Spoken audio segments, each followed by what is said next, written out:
¿Podría el niño que escribió poemas delicados sobre la belleza de la naturaleza convertirse en uno de los dictadores más temidos del siglo XX? ¿Cómo se transforma un joven tímido, criado entre la pobreza y los cánticos religiosos, en un líder que causaría la muerte de millones?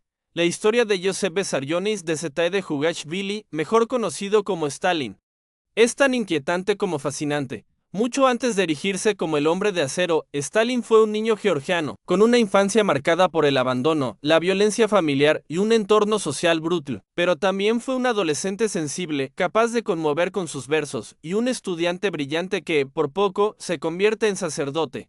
Esta transformación, de poeta a déspota, es una de las más asombrosas de la historia moderna. En este video vamos a sumergirnos en la niñez desconocida de Stalin, no para justificar sus actos, sino para entender los primeros hilos que tejieron a uno de los personajes más oscuros del siglo XX. Si te apasiona la historia como a nosotros, no olvides suscribirte y dejar tu like. Joseph nació el 18 de diciembre de 1878 en Gori, una pequeña ciudad del entonces Imperio Ruso, hoy parte de Georgia. Era un lugar humilde, dominado por casas de adobe, caminos de tierra y tradiciones profundamente arraigadas. Allí, entre cuentos de héroes georgianos y leyendas populares, comenzó la historia de un niño que, con el tiempo, cambiaría el curso del siglo XX. Su madre, Kete Vangeladze, era una mujer profundamente religiosa y dedicada, quien soñaba con ver a su hijo convertido en sacerdote. Su padre, Vissarion de Jugashvili, fue zapatero y alcohólico, violento y errante.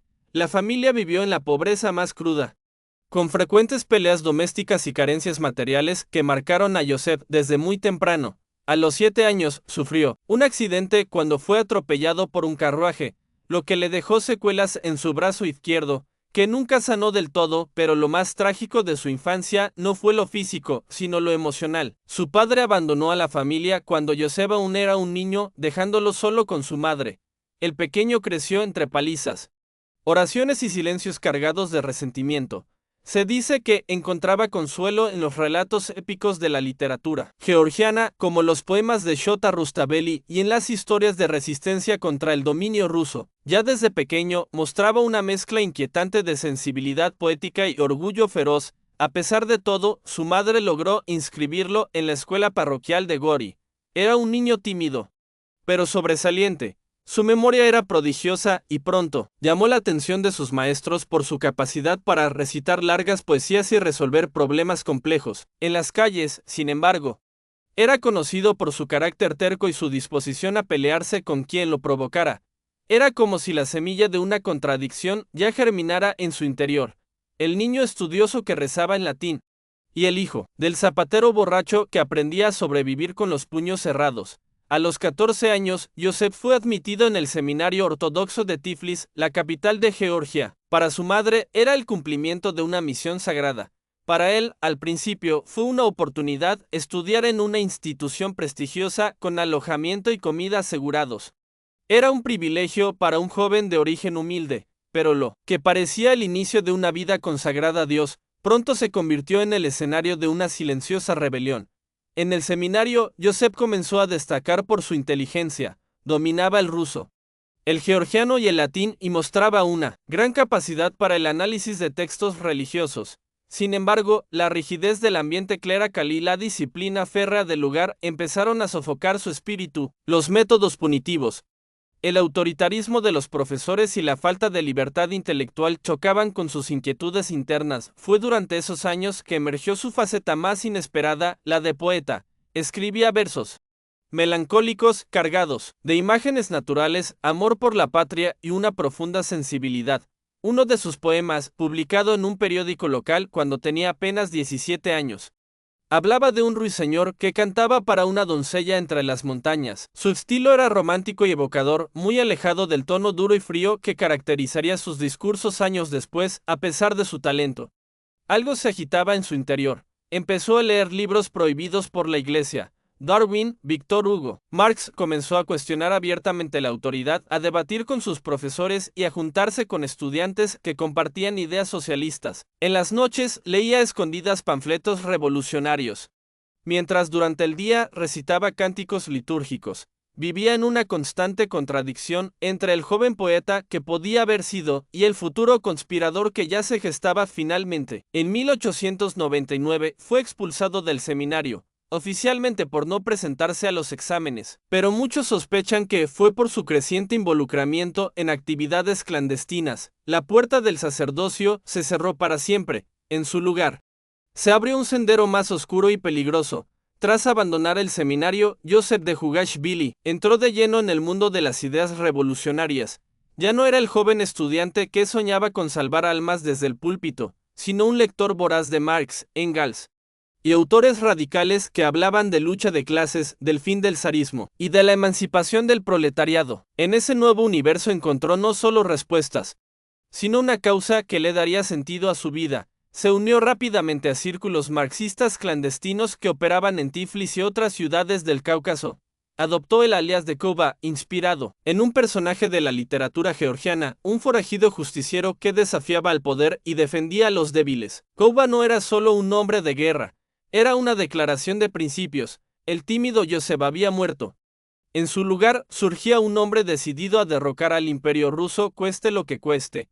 Durante estos años, Stalin, como más tarde se haría llamar, organizó huelgas, distribuyó propaganda y participó en conspiraciones contra la monarquía. Fue arrestado en múltiples ocasiones y enviado al exilio en Siberia, donde soportó condiciones extremas de frío, aislamiento y hambre. Pero nunca se rindió. Al contrario, cada castigo parecía fortalecer su convicción de que el cambio solo llegaría por medio de la fuerza. Era un organizador meticuloso, implacable y discreto. Aprendió a moverse entre las sombras, a usar nombres falsos, a desconfiar de todos. Esa mentalidad conspirativa, nacida de la persecución constante, sería una de las piedras angulares de su personalidad política futura. También comenzó a escalar dentro del Partido Obrero Socialdemócrata Ruso, donde conoció las tensiones entre bolcheviques y mencheviques y se alineó rápidamente con Lenin. Su niñez y adolescencia, marcadas por el abandono y la dureza, habían forjado a un hombre que no mostraba piedad, que confiaba más en el control que en la compasión.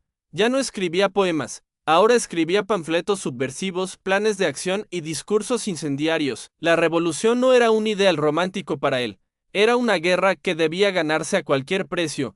Al comenzar el siglo XX, Joseph de Jugashvili ya no era simplemente un activista, era un revolucionario profesional. Se movía con habilidad en la clandestinidad, organizando células comunistas, robando fondos para el partido, incluidos asaltos a bancos, y manteniendo contactos secretos con líderes bolcheviques como Lenin.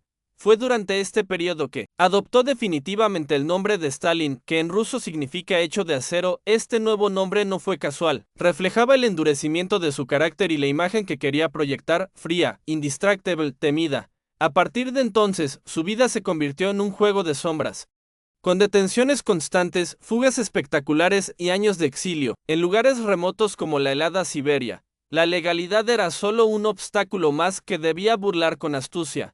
Una de sus acciones más recordadas de esta época fue el famoso robo al banco de Tiflis. En 1907, una operación sangrienta que dejó decenas de muertos, pero que logró financiar las actividades revolucionarias de los bolcheviques. Aunque este episodio fue criticado por muchos dentro del movimiento, consolidó su reputación como alguien dispuesto a todo por la causa.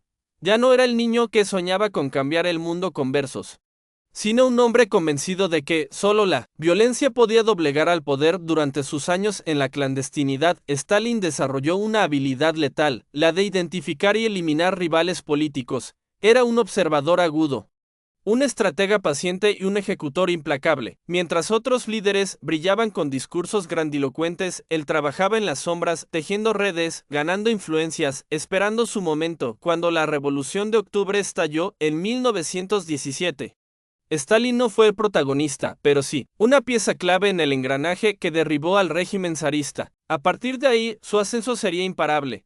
La historia de Stalin nos recuerda que incluso los personajes más implacables tienen orígenes humanos, complejos y a veces profundamente trágicos. Detrás del dictador que gobernó con puño de hierro, existió un niño que escribía poesía, que amaba la música georgiana y soñaba con ser sacerdote. ¿Qué fuerzas lo llevaron a convertirse en uno de los líderes más temidos del mundo? Entender su niñez no es justificar su tiranía, sino explorar cómo el contexto La personalidad y las decisiones construyen o destruyen a una persona. ¿Crees que las heridas de la infancia pueden forjar un futuro